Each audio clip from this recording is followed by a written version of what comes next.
AP liquor స్కామ్లో కీలక పరిణామాలు జరుగుతున్నాయి. ముఖ్యమైన నిందితులుగా పేర్కొంటున్న ఒక్కొక్కరు బెయిల్పై బయటకు వచ్చేస్తున్నారు. తాజాగా మిథున్ రెడ్డికి విజయవాడలోని ఏసీబీ కోర్టు బెయిల్ మంజూరు చేసింది. షరతులతో కూడిన బెయిల్ ఆయనకి దక్కింది. ఆయన నిబంధనలు పాటిస్తూ 2 లక్షల పూచీకత్తు చెల్లించి దాంతోపాటుగా వారానికి 2 రోజుల పాటు పోలీసు స్టేషన్ ముందు హాజరయ్యి సంతకం చేయాలనేటువంటి నిబంధనల మేరకు ఆయనకి బెయిల్ దక్కింది. మిథున్ రెడ్డి జూలై 19వ తారీఖున అరెస్ట్ అయ్యారు. ఏపీ లిక్కర్ స్కామ్లో ఆయనది కీలక పాత్రగా సిట్ అప్పట్లో పేర్కొంది. ఆ తర్వాత ఆయనకు మధ్యలో ఉపరాష్ట్రపతి ఎన్నికల్లో ఓటేసేదానికోసం మధ్యంతర బెయిల్ వచ్చింది.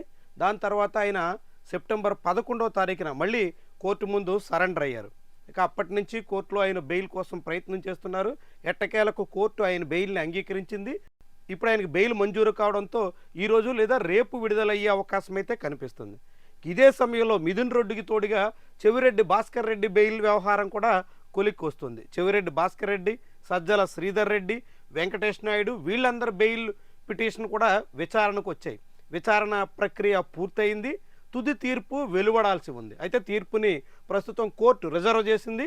వచ్చే వారాంతంలోగా ఈ కేసు వెల్లడి కాబోతుంది. ఈ కేసులో కూడా తీర్పు వస్తే చాలా కాలంగా దాదాపు 3 నెలలు పైబడి జైల్లో ఉన్నటువంటి వాళ్ళందరికీ బెయిల్ దక్కే అవకాశం కూడా కనిపిస్తుంది. దాంతో వెంకటేష్ నాయుడు, సజ్జల శ్రీధర్ రెడ్డి, చెవిరెడ్డి భాస్కర్ రెడ్డి వీళ్ళందరూ కూడా బయటకు వస్తారు అనే ఆశాభావం ఆయా వర్గాల్లో కనిపిస్తుంది. అంటే ఈ లిక్కర్ స్కామ్లో అరెస్ట్ అవుతున్నటువంటి వాళ్ళు ఒక్కొక్కరుగా ఇప్పుడు బెయిల్ మీద బయటకు వస్తున్నారు. ఇప్పటికే ఈ కేసులో అరెస్ట్ అయినటువంటి జీవీడి కృష్ణమోహన్, ధనుంజయ రెడ్డి ఇలాంటి వాళ్ళు కూడా బెయిల్ మీద విడుదలయ్యారు.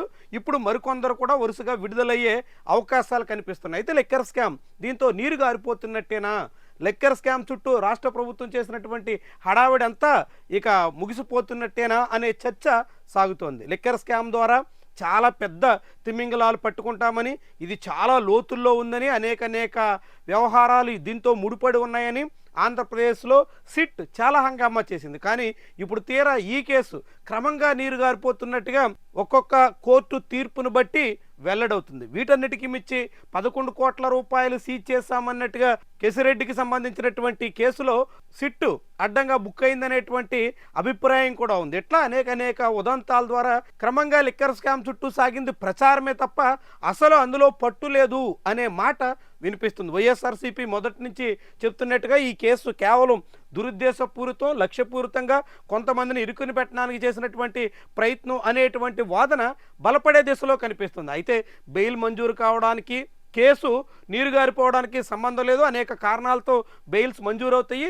అయితే ఈ కేసులో సిట్ ఇప్పటి వరకు పూర్తి స్థాయిలో ఆధారాలు సేకరించినట్టు కానీ, దానికి తగ్గ ఆధారాలని కోర్టు ముందు ప్రొడ్యూస్ చేయడంలో కానీ పూర్తిగా విఫలమవుతున్నట్టయితే కనిపిస్తుంది. ఈ నేపథ్యంలో ఈ కేసు ఎటు మళ్ళుతుంది?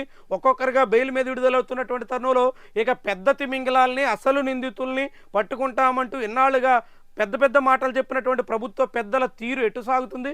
ఇవన్నీ కూడా ఆసక్తికరమైనటువంటి అంశాలు. ఇప్పటివరకు అయితే లిక్కర్ స్కామ్లో వైఎస్ఆర్సీపీకి వరుసగా ఉపశమనం అయితే దక్కుతున్నట్టుగా కోర్టు తీర్పులను బట్టి వెల్లడవుతోంది.